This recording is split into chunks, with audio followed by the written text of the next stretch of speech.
Bueno, estamos acá nuevamente en Economía sin falacias. Esta vez nos vinimos hasta acá, hasta Austria, más precisamente estamos en Viena.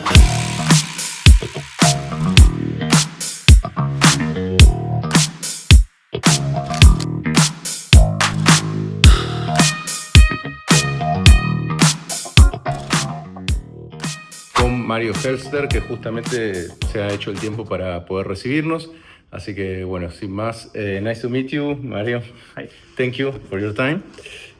Bueno, voy a hacer las preguntas en español, pero luego yo se las traduzco a él, así quedan planteadas. Vamos a plantearnos en algunos ejes.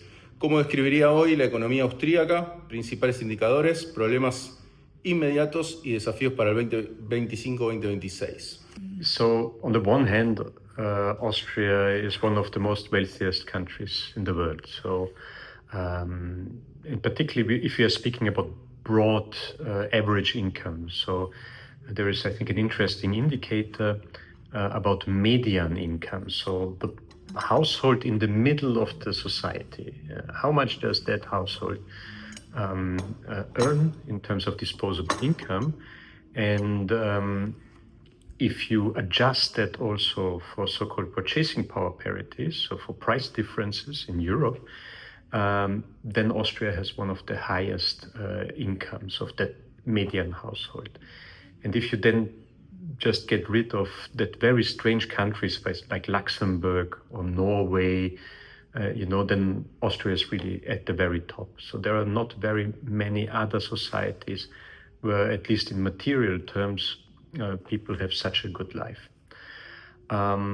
Regarding dynamics, it's a different story. If you have achieved already a very high income level, then from year to year it becomes more and more difficult to actually experience economic growth. And in addition, a lot of mistakes have been done during the big inflation period of the last years. There was no coherent policy to stop inflation. And so inflation was even worse than in other countries. And that, together with a number of other crisis factors and some overspending in recent years, has led to the situation that the budget of the Austrian state is in a bad situation, at least according to the European regulation. And that now a period of budget cuts is coming, and that's obviously bad for the expectation of investors, of households. So there is a prolonged recession in Austria, and also the outlook for the next years is not good. Okay, thank you. Second question. ¿Cómo evoluciona el mercado laboral austríaco? ¿Qué papel juegan las migraciones recientes y cómo está cambiando la desigualdad en los ingresos? So, in general, the employment situation is not bad.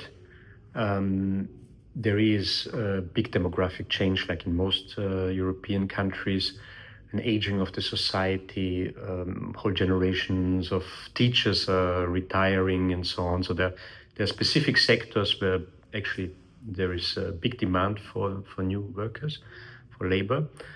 There are obviously, like in many countries, certain groups of long-term unemployed. It's very difficult to bring them into employment again.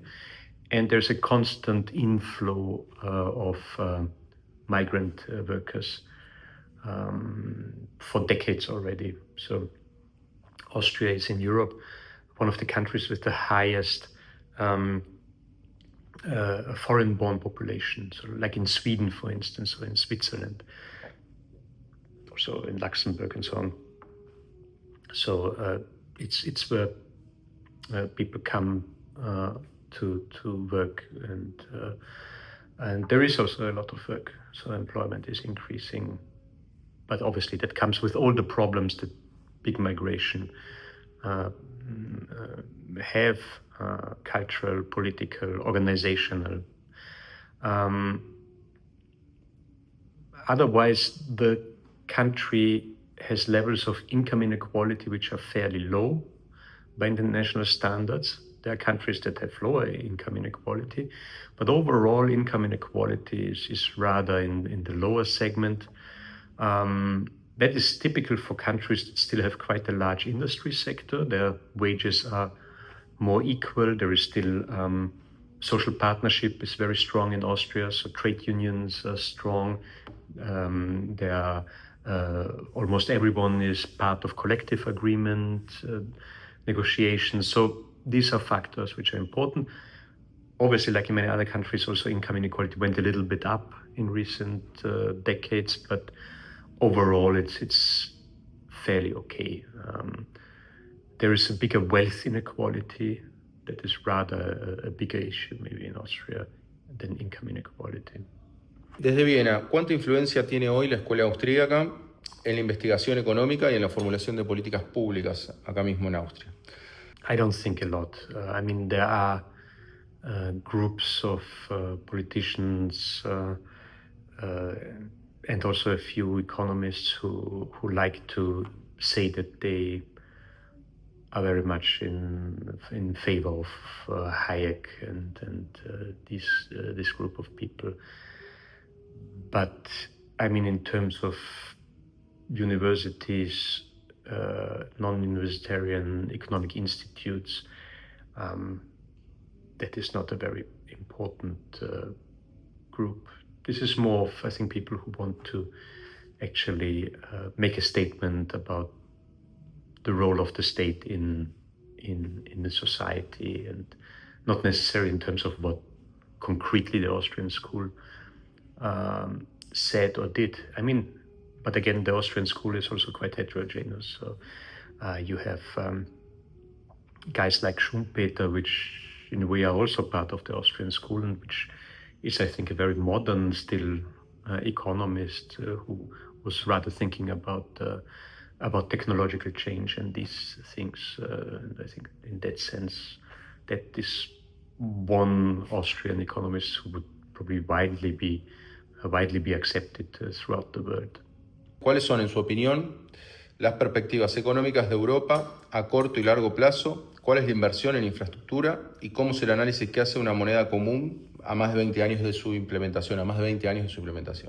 So, Europe's economy, again, on the one hand, it is one of the richest places on earth. It's a big market, but it has problems. The dynamics of the last 2 decades was just very bad, particularly starting with the global financial crisis and the subsequent euro area crisis. And some of these issues have not been fully solved. So the whole question about fiscal rules is very difficult.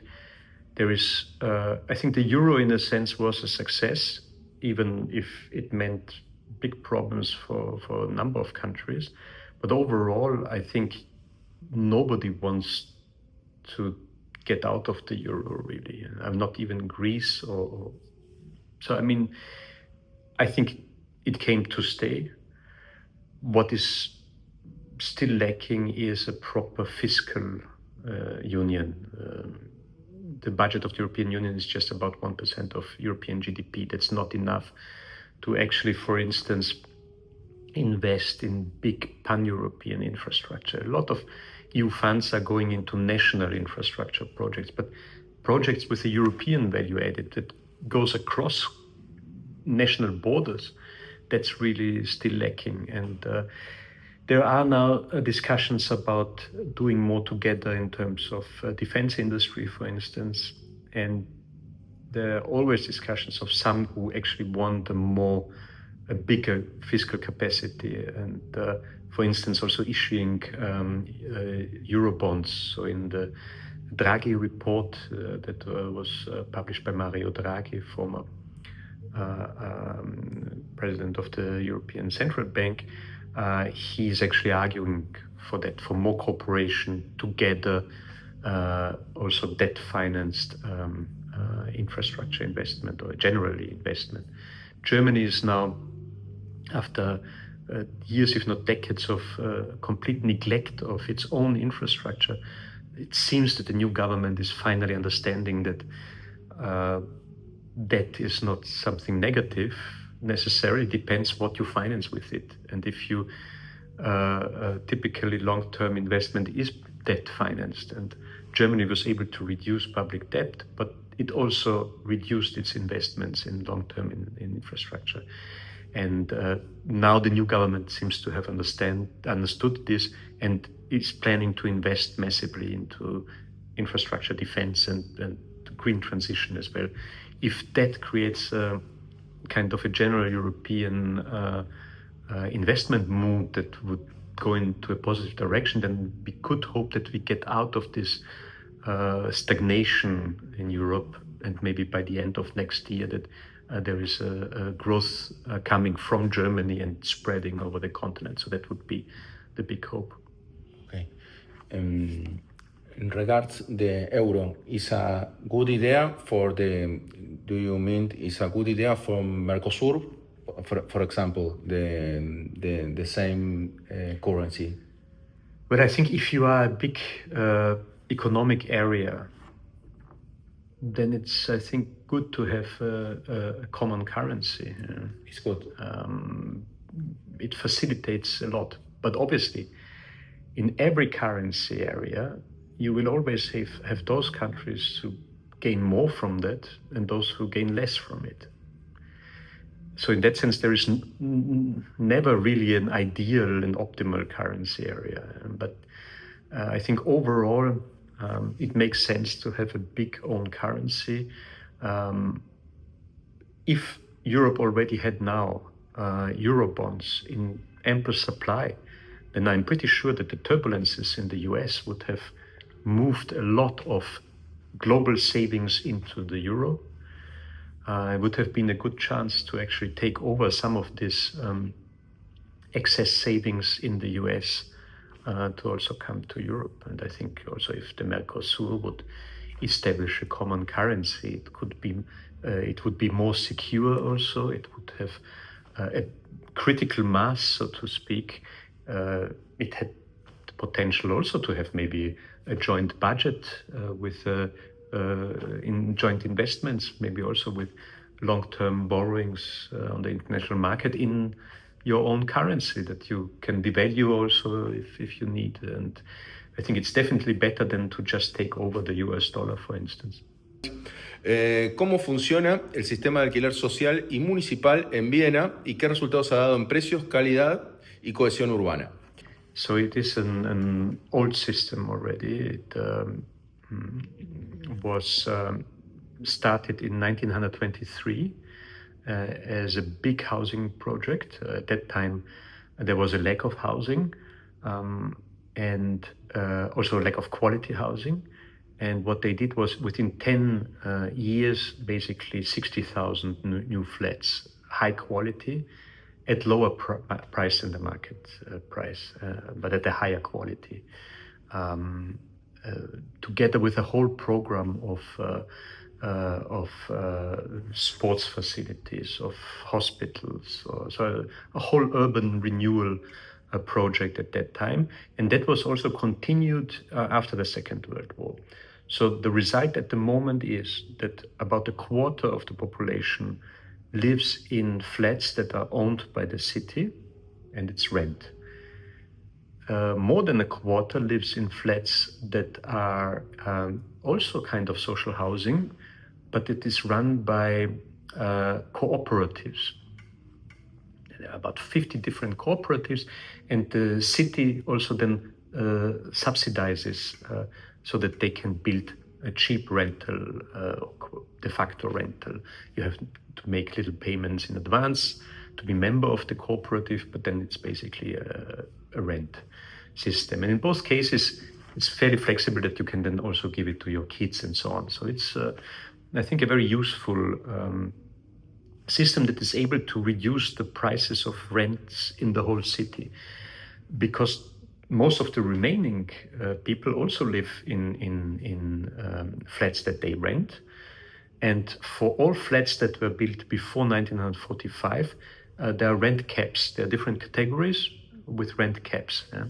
So there is a very small market really that is really completely capitalist organized rental market. And that is typical for newly built and upper class flats, or for those who are new to the city, who maybe don't know exactly where to search and how to search and so on. And then there is a very slim amount of people who actually own the flat. I know hardly anyone who would buy a flat. Doesn't really make a lot of sense in Vienna. So compared to other big cities like Berlin, Paris, London, rental prices went up in Vienna, but not to that level like in those other big cities in Europe. So it is possible to actually live fairly well in Vienna. So given that people don't have to spend so much money for rents and related spending, they have still a lot of money left to go to the theater, to recreational activities, to go to the restaurant, to have holidays. So relative to those expenditures that people have to do, those expenditures for the finer things in life, there Austrian cities in general, not only in Vienna, also in Linz, for instance, and so on, people just have much more left to spend on those nice things in life compared to all other countries in Europe. So urban population in Austria is doing, I think, quite well. Okay, perfect. Yes, it's very. For you, it's a good system, no? Yes. I mean, the question is, why isn't it copied by? Yes. Well, do you know why not copied? There are not many examples. There is something similar in Singapore. 80% of people in Singapore live in houses that the city-state built. They don't rent it. Yes. It's but there is a 99-year leasing system, but which is in a way similar because there's a limited secondary market, so they try to keep the prices also. It's nothing. I think the problem is a political economy thing. That is nothing with which you can win the next elections necessarily. This is a long-term investment, and partly also the zeitgeist of the 1990s. I mean, there were many other cities in Europe that also had a fairly large public sector, public social housing. But in the 90s, late 80s, early 90s, the zeitgeist was that this is an old-style system. We need a modern market economy solution. But I think now people realize that this was maybe not a good idea to just sell very cheaply all the flats. But it actually makes sense to keep at least part of the housing market in public ownership and allow for people to maybe also change, flats. As a young one, you might need a small flat. So in general, rental markets, I think, are better than ownership markets because it allows for flexibility. You can go for a small flat as a student. If you have kids, you need a bigger flat. And maybe in old age, you need a flat that is maybe better accessible and also smaller again, And so in that sense, rent in general is, I think, better than taking out a loan for 30 years for a certain type of flat or house where you're then very inflexible to get out of that actually again, and you might be over-indebted and so on. Okay, great. Thank you, Mario. It's very clear. Okay, I make a close and it's okay. Bueno, espero que te haya gustado la entrevista de hoy, que la tuvimos acá con Mario. La verdad que a mi modo de ver, muy esclarecedora. Espero que te haya gustado, que le puedas dar me gusta, compartir el video, hacer los comentarios que creas necesarios. Y nos vemos en la próxima.